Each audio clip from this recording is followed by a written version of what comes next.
Welcome to Legacy Sips and Tips podcast with your geeky host, Lindsay Wheeler, where we talk about everything from death, preparing for your future through estate planning, life, the occasional breakup, entrepreneurship, general nerdery, and of course travel, snowboard, and always wine.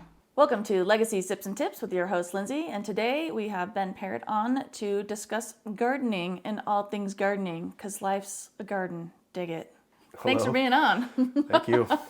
So let's talk a little bit about gardening. So you have an agricultural degree from UC Davis with your viniculture and enology. So tell us about how the agricultural aspect of your degree works. I mean, basically plants are plants. So whether you grow acres of them or just a small raised bed in your backyard, they all require the same few things. So it kind of relates, I guess, to gardening, unless you want to do it on a very large scale, which we could do another talk on that. So when you get to school to make wine, but you also have this agricultural degree, so what do they teach you there? I mean, you say plants are all the same. Well, what does that even mean?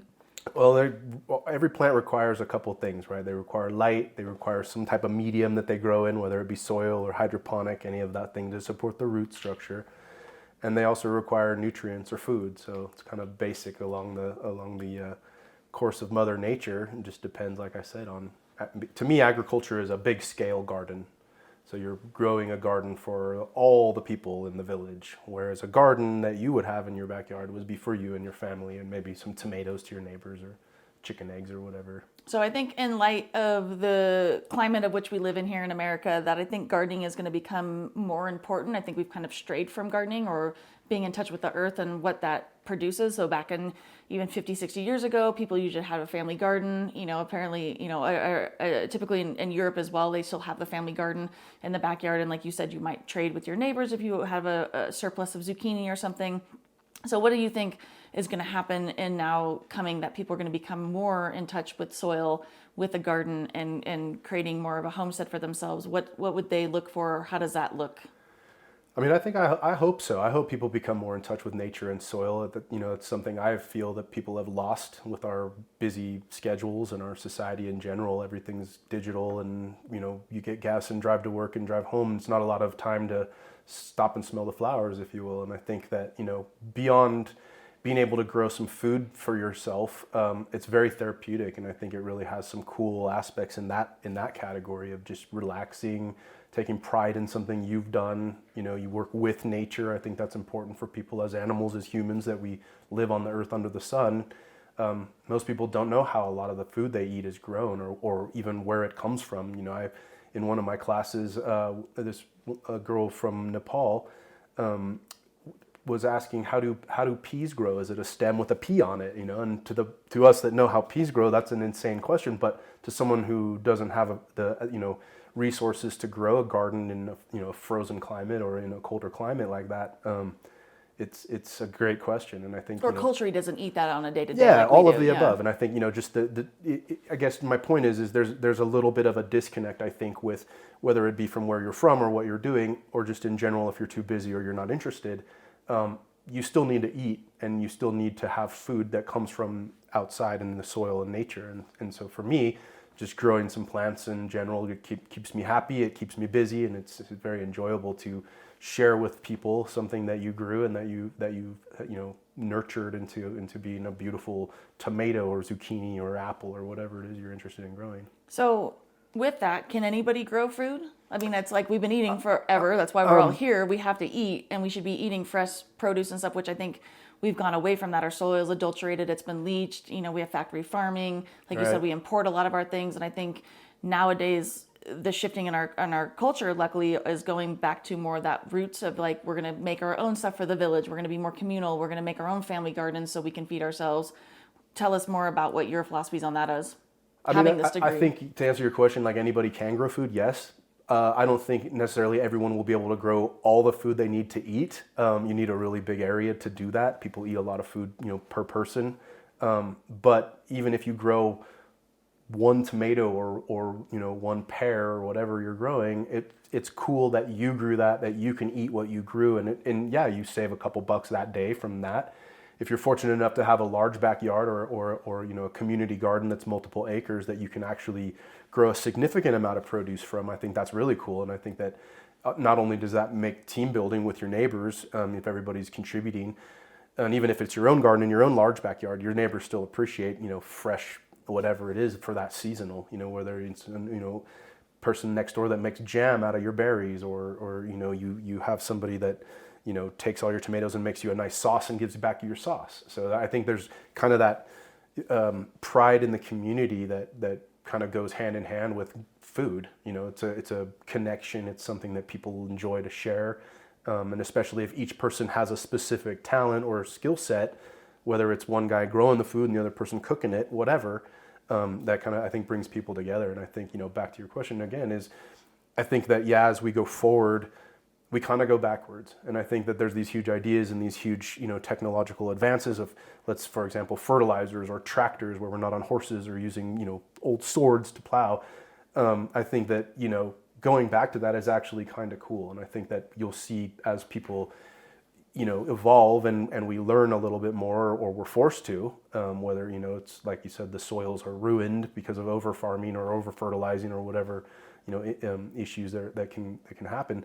I think people will always, even if you grow just a plant on your windowsill, gives you oxygen. It's something that you can water. It's almost like a really slow growing pet. So it's kind of, you get a connection again with your neighbors, with yourself, and with nature. I think that, we'll see how that goes with the big picture, but everybody's capable of growing some type of plant. And what about, like, if you live in an apartment, you live in an urban setting, you're in a city where we don't have open space or land, how do people then still continue to grow for themselves or have little gardens? You can grow plants indoors under lights. So, it's, again, you're probably not going to be able to, be self-sufficient in all your grocery needs if you're going to, convert every guest room you have or every, square foot of flooring you have into gardening space with lights above them. But there are little kits you can get on Amazon that are just small little, herb gardens that you can put on your windowsill or in the closet or on the side of your counter in your kitchen or something like that, and still be able to participate in growing your own stuff. Grow some salad items that grow pretty easily under that kind of stuff, or fresh herbs for your cooking or whatever. So you have at least more fresh things that you've created. Exactly. So people with apartments, maybe you have a little balcony. You can grow like a little, I don't even know, what could you grow in there? Tomatoes. You could do some all kinds zucchini. of stuff. Most plants, even if they struggle a little bit, will, their object is to grow. And so even if they don't have great sunlight, or if your window faces north or whatever, the northern hemisphere, for example, you're still going to grow something, and for those people that are like, well, I can't grow anything, I always kill everything, start with a cactus, start with something easy, something that's not a high maintenance plant. Don't go off the bat thinking you're going to grow, an orchard in your living room and give apples to your whole friends and family, because that's going to be difficult right off the bat. But as you get into more plants, and everybody, myself included, have killed plants in pots, you're going to learn from it, and you're going to not make those mistakes in the future, and you're going to get better at it. What are kind of the mistakes that people, when they're starting out gardening or creating, trying to grow food for themselves, what is like the biggest red flags or mistakes that you see people doing? I see people over fertilizing, number one, over watering, number two. People say, oh, my plant's brown, it must need more fertilizer. Well, you've salted your soil, basically, to put it in an easy way to understand. Over fertilization is like, you just overeating. You're not going to feel good. You're not going to be healthy. Over watering is the same thing. If you constantly have your hands in the water, they're going to be wrinkly, and eventually they're going to be very, very tender and very soft. And plants are no different. They don't want to have wet feet constantly. So I think a lot of people in their minds, they see the plant, they think it needs something, when what they're thinking is probably the opposite of what it's needing. So for example, if your plant's brown, or it's yellowing, or it's shriveling, maybe press pause on your first gut instinct on what you think it is.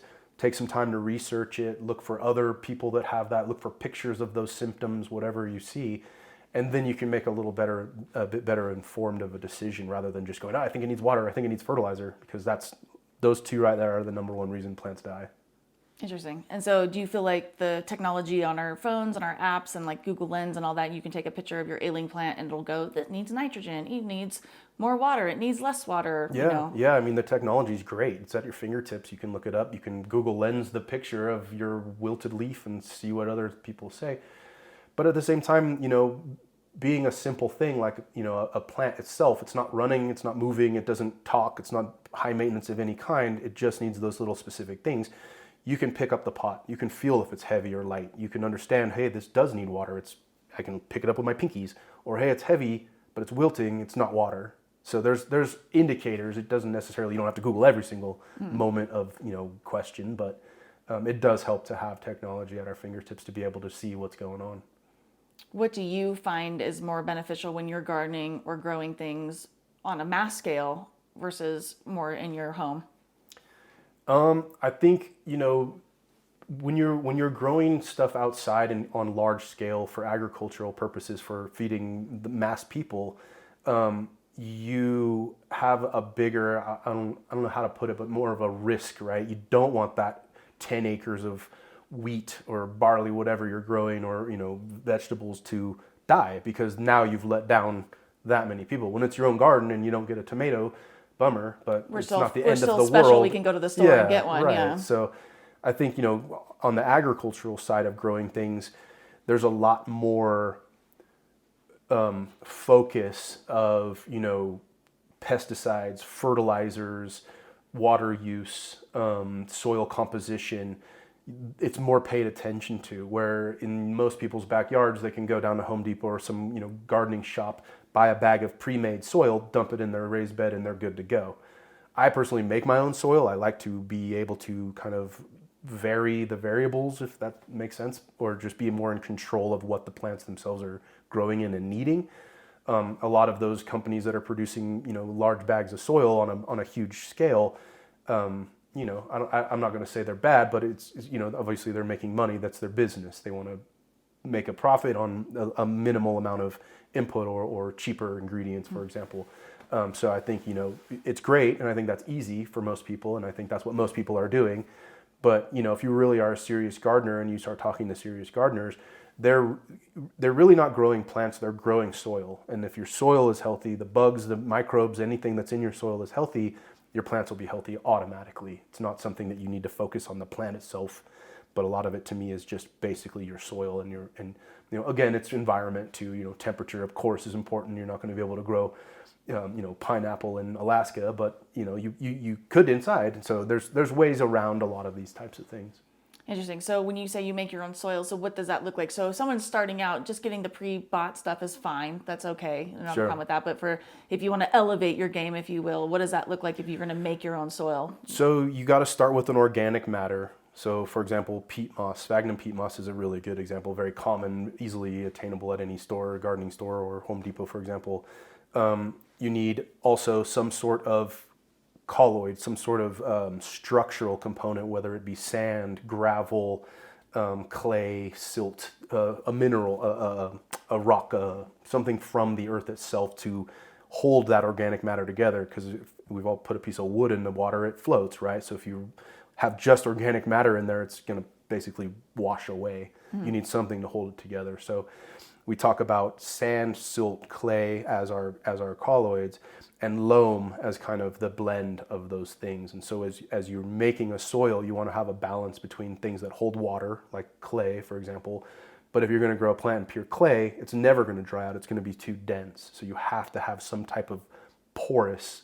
So in my soil making, I'll use perlite, which is a volcanic rock, and it allows, it holds water itself around its surface, but it's also very porous in its own right, and it'll allow oxygen in, and it'll allow pore space, so your water can go through it and not just become mud, if you will.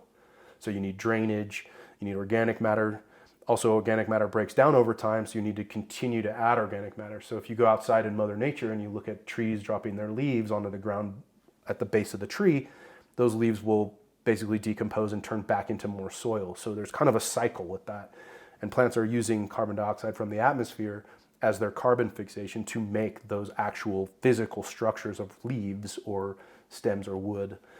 So that's basically the plant's life cycle, and then they use sunlight to process that in photosynthesis to actually make those substances. So if you think about, in a forest, the leaves falling and turning back into duff and turning back into soil and recycling themselves, same thing in your garden. A lot of people rake up their leaves and they send them off to they put them in the bin outside, and the garbage truck picks them up, and those people compost it and then sell it back to you in these bags at the stores we just talked about. So do that yourself, compost, make a compost pile. Your kitchen scraps are great. You can use those for nutrients and all that type of stuff. I'm not a big fan of using, I don't want to use brand names, but the, miraculous growth product that people use. Those have a lot of metals in them and a lot of things that plants do need, but not consistently over 10 years. Once you over coppered your soil, it's really hard to get those types of things out of there. The heavy metals are really hard. So stick to basic stuff, stick to manures, stick to, green litter, matter, leaves from your yard, and put those on top of your beds.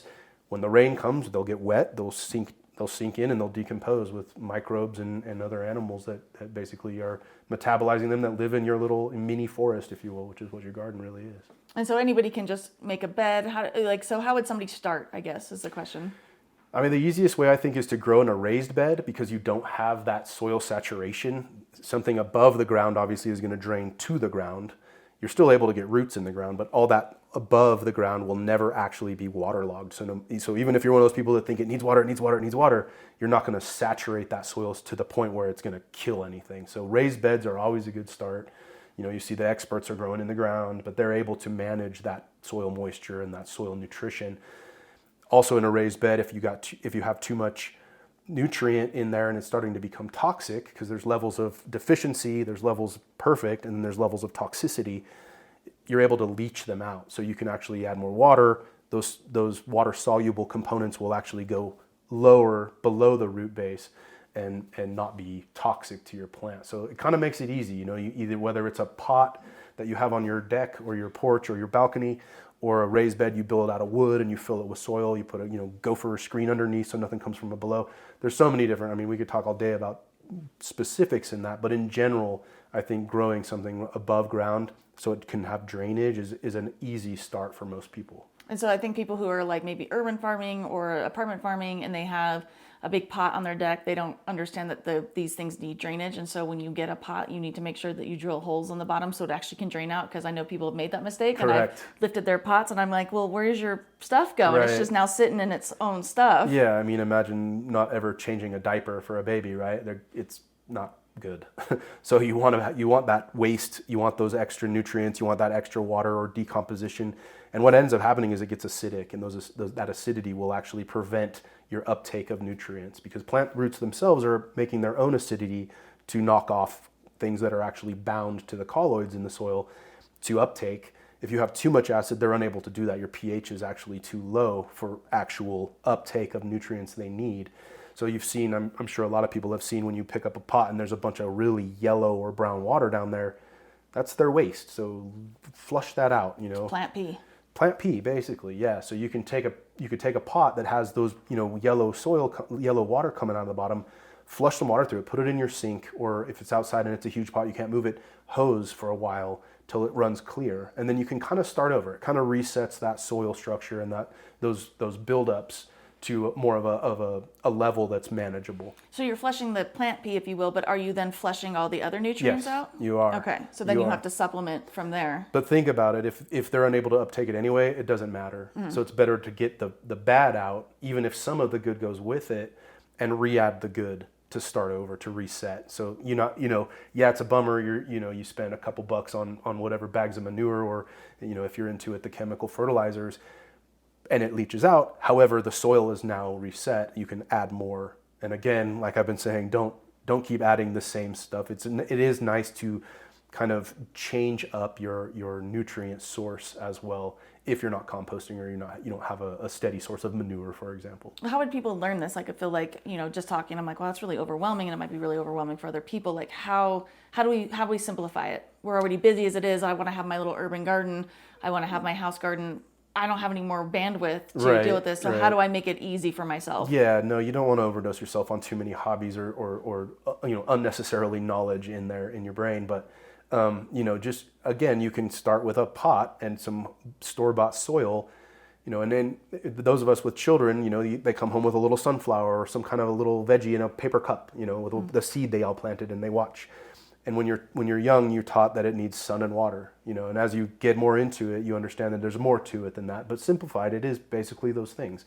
So, I think you can definitely get overwhelmed in it, but I think that even if you're starting simple, you still get the same satisfaction out of it. So I think people shouldn't worry about that part. It's like anything. You can get really into something, or you could just enjoy some wine, So I don't know. I think that, don't let it scare you that there's a lot to it, because it's really simple. Plants and humans have evolved together for thousands and thousands of years. So I don't think that there's no, reinventing the wheel with it. It is what it is. So say I'm living in an apartment, and the easiest thing for me would be what? A couple pots for salad? I could make salad, salad buckets.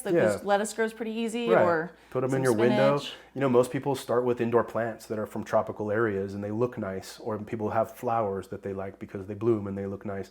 If you're actually going for edible things, that's cool too, because you can grow herbs and like something like basil, or for example, or rosemary or something along those lines, just in your windowsill. And it's not hard. It doesn't take a lot of time out of your day. Maybe water once a week, check on them. If you're starting to get into like orchids and these things that are a little more complicated, then there's a little more research you need to do. But I think in general, if you're just having fun and you want some greenery in your house, plant some succulents that don't need a lot of water or a lot of light, or plant some ferns, some shade oriented stuff. And in these days, you'll see on the tags when you buy these plants, they're basic requirements. You'll see a full sun or a half sun or partial shade. They're very clear on what is best, and you can follow those guidelines. And it's not the end of the world if you don't. So don't let that dictate your world either. Just a little bit of light on something that needs full sun, it's still going to grow. It may not be as beautiful as the picture or your vision of what you want, but it'll still grow. So when you're gardening and you're starting out, what are some of the nutrient requirements that plants like? So that's a good question. I think when you're looking at fertilizer that you buy at the store, they have 3 numbers on them. The first one being N, the second one being P, and the third being K. So nitrogen, phosphorus, and potassium. So you'll see numbers like 20, 10, 20, or 16, 16, 16. This is the percentage by weight of those molecules, those elements in that product. So the higher the number, the less you need to achieve your goal of nutrients. So in general, N, P, and K are kind of the 3 main nutrients that plants use. There's tons of them. There's about 21 different elements or molecules that the plants actually do need. But those N, P, and K that you see on your fertilizer bags or on your fertilizer, jars or whatever you're buying, basically, in my opinion, if you're going to use those, go with a higher number so you can use less and you're not spending a bunch of money on something that's like a 0.1 or a 0.3. Get the 10, 10, 10. And a lot of fertilizer companies make them easy to use and very balanced, where one's not 50 and the other 2 are 0. You can find those, and those are specifically for if you're nitrogen deficient or phosphorus deficient or potassium deficient. But in general, most of them have a well-balanced, recipe, if you will, so your plants will be happy. So say I've got some house plants, I've got some non-toxic for animal house plants, let's be specific. I've got maybe some flowers, maybe I have a little garden outside. What should I be buying, or what would be ideal? So outside, a lot of people use urea, which is the main ingredient on some of the more popular, chemical fertilizers, the blue stuff that you see people use with little spoons. I think that, is basically a cheap version of nitrogen. So if you're growing stuff inside, so there's nothing wrong with urea. Urea is great, but if you're growing outside, that's easier because you have microbes in the soil. You have heat from the sun. When you're growing inside, you don't have a lot of microbes. Usually your soil is pretty limited. It's a small pot. That will actually be toxic to plants. It takes a couple steps to break down into a usable ammonium. So I think that a lot of people, make the mistake of using outdoor fertilizers on their indoor plants. There's specific indoor plant fertilizers that you can buy that are urea free. And I think that's my number one advice when people ask me, what nitrogen source should I use? So, well, if it's just going to go on your lawn or your tomatoes or your trees, whatever your hedges, use something that's easy and cheap. But if you're going to actually try to keep a plant alive for 50 years because your friend gave it to you or your wife gave it to you, whatever, you're going to want to keep that out of there indoors. So when you say the 3 that I'm looking for, what would be the percentage I'm looking for when I go buy a fertilizer at Lowe's or something? Triple 16's a super popular one. So 16N, 16P, 16K. very common, very easy to find. You'll see, like, again, those Miracle Growth ones are vary in number, and they'll sell you some for tomatoes, they'll sell you some for azaleas, they'll sell you some for Japanese maples. All those nutrients are the same. They're just marketing them in different ratios for different plants that have different needs. But in general, you'll be fine with an all-purpose. Keep the numbers equal, and then you're saving a couple bucks. So for the average gardener, those specifications are just marketing? I mean, yes and no. If you're an expert, Japanese maple gardener, you probably want to stick to something that Japanese maples will use. But if you're also growing next to them citrus, and over here you got herbs, and over here you got vegetables, an all-purpose will give all those plants what they need. So when you are encouraging people to garden or getting into gardening, is there a specific time? Like, I'm not going to be planting things in mid-December. Like, how does that all work? So yeah, that's a good question. I think that in across the board, there's things you can plant year round. So there are winter crops that are better, or I mean, not necessarily better, but that are able to be planted in the winter. And there's also summer crops that, most people, when they think of gardening, they think of, start in March or April. And then by the time, it starts to get cold and it's fall, spring is gardening, and then fall is the end of gardening. And that's pretty broad and correct for veggies and herbs and stuff like that. But there's stuff like potatoes that grow underground that aren't going to be super affected by a frost. I mean, the tops of them maybe, but there's you think about around the world what they're growing and where. You're not going to, like I think I mentioned earlier, growing pineapple in Alaska, but you can see sugar beets coming out of like Russia, for example, and then you can see obviously the stuff in the tropics are really easy because it's always warm and nice and raining.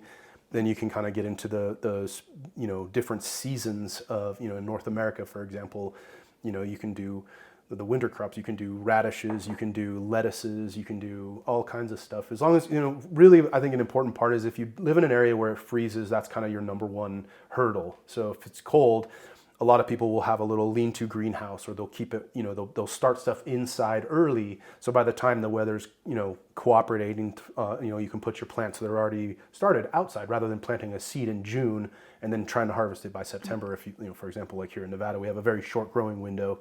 So I think that, you kind of have to think about where you live. And there's a lot of guidelines. You'll see, the Western Garden Book is a good example. They have zones, and so it'll say like this, and when you go to the gardening store, you look at the plant, and it'll say perfect for zones 6 through 12 or whatever. You know what I mean? And the higher the numbers usually kind of have a warmer climate. Like San Diego is kind of the upper end, and you kind of get to these tundra, Montana and Wyoming's are kind of more on the 2s and 3s, and Nevada included. So. You kind of got to pay attention a little bit on the timing of your stuff, but a lot of stuff you can start inside, and when it's nice, put it outside. And if it gets frosty or you have a cold spell, cover it. People put blankets, people put plastic, people put little, like I said, lean-tos and stuff over them, so you can kind of prolong it and kind of keep your window a little bigger than just what nature's providing. So for you enjoying gardening, how do you encourage people to garden? Why are you into it that way? And what would you suggest for people who want to get into it? I mean, I think, again, I really enjoy that being in touch with nature side of gardening. I think that's very important for human beings. We used to all kind of be agricultural folk back in the day. And I think, there still are those people, we call them farmers, but then most people aren't really involved and don't really know. So I encourage people to at least plant something and at least grow something. That way you have a little pride, you have a little of that zen, you can kind of relax. It's nothing heavy. It's not like your cat's starving and you have to feed it this week, you can't go on vacation. Plants are kind of tolerant to your schedule. And so if you forget to water, it'll wilt. It'll show you. It won't die. It'll wilt first. It will die, but it'll wilt first. You water it. Okay, we've accomplished that. So I think that for me, I got into gardening, I think is kind of my, again, my zen, and I take pride in it. I'm very happy when something's successful, when I can share my crop with somebody, whatever it is. You harvest and you share and you eat, and I think that's a really cool connection between people and nature, and people and people. So, you kind of have that sharing, and you also have that in touch with nature side. So I definitely encourage people to plant anything and everything. If you have space, if you don't have space, do a potted plant, grow a big garden if you have the space. Very cool. So today on our wine talk, we're going to do this again. So today on our wine talk, we have a Sauvignon Blanc from Joel Gott, which is a California, because it is not sourced in just Napa, even though he bottles it and cellared it and Lodi in Napa. But because it is not sourced in Napa from the AVA, it is only California. Fun fact is that Joel Gott's initials are the exact same initials as my friend. So if you ever want to forge her name, this is how you would do it, because it's literally the same. And she didn't realize that till we were in a store one day and she went, oh my God, that's my initials. So I thought that was pretty fun. So this is a nice wine. It's a good little table wine, light wine if you want. It's bright, tropical fruits, crisp, good, nice little wine, easy, affordable drinking. So for our guests here, so this is a screw top. It's not a cork. So can you tell us more about the screw tops? Screw tops are great. They basically save using a cork for a wine that doesn't really need a cork. So corks, I think, in my world, are more geared toward a wine that'll sit and age. A cork allows a little, percentage of oxygen in and out every couple days, every month, over time, slowly. With a screw cap, it keeps oxygen out and the wine in, and that's really what you want in a white wine, and a wine that's meant to consume earlier than aging it, which is a perfect example. This wine's great today. I don't think I would lay this down for 10 years. It doesn't need to. So he's very smart to not put a cork in there and save a couple bucks on his end, save a couple bucks on the consumer end, and still have a very nice wine. And on top of that, it's easy to carry that around. You don't need a corkscrew. You don't need an opener. You can just unscrew it whenever you want, pour it, and close it back up.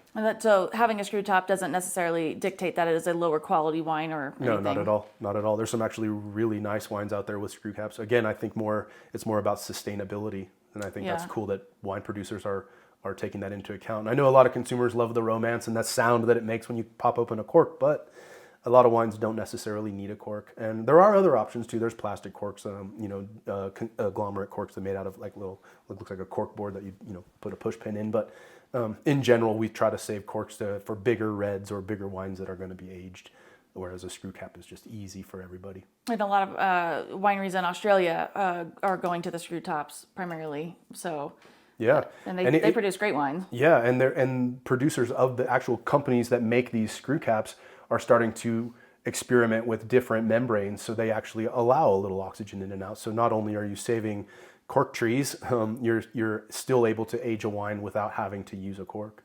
Interesting. That'd be cool technology to see. So thank you for joining us on this episode, Ben, to discuss wine, of course, and some gardening and how that works in the growing process with wine and with agriculture. And if you guys have any questions about gardening, Ben is available. We can always get in touch with him. And of course, when you think of death, think of me. Thank you for listening to this podcast. If you found value, please like, subscribe, and share. And be sure to follow me on all the socials at Sips and Tips with Lindsay. And of course, you can always go to my website, sipsandtipswithlindsay.com, to find more information about estate planning, business, snowboard, travel, and of course, wine.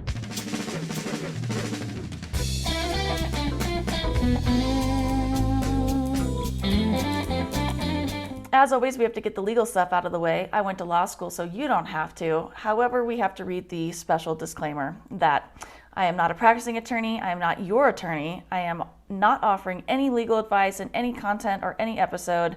All content is for your information and educational purposes only. It is not a substitute for seeking your own legal advice from your own attorney or other professionals such as a CPA or financial advisor. I cannot give legal advice and do not offer any legal services or legal advice, but I do offer some fun and educational content for you to enjoy.